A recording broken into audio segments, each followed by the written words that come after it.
Now let's talk about the plan. The plan is when the U.S. economy collapses and goes into the full-blown depression. Their plan is the North American Union. People have heard of the North American Union. Some people think it's just conspiracy and the currency, the Amero. Let's think about the European Union. Let's go back a little bit. The European Union, when it was created, it made Europe a stronger economic force. Okay, there's no denying it.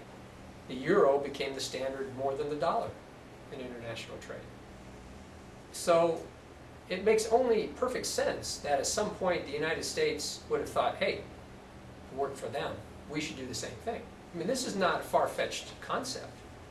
To combine the economies of Mexico, Canada, and the United States so that the rich get richer, of course, because then they can have cheap labor without tariffs. Okay, and that's what the European Union did. It's natural progression of economies to do this. They're actually going to use it as the Hail Mary pass when this goes to depression. They're going to say, oh, we got a plan already in place. Of course they have to have the plan in place. Otherwise it goes into depression and nobody believes it's going to come out. They have to come out with a plan to convince people that it's not going to stay in a depression.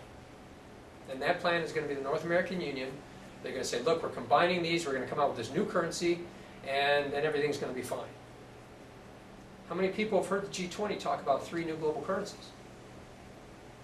Yeah, the G20s have been planning it for a long time too. Well, of course, they're part of it. The Federal Reserve, the G20, and those people, the Bilderberg Group, they're the ones that rule the world.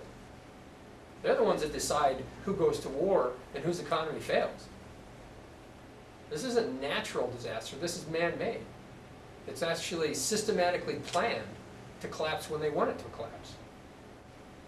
Otherwise, they would have let this happen naturally a long time ago. Every recession we've been in for the last 50 years has never been actually allowed to naturally adjust.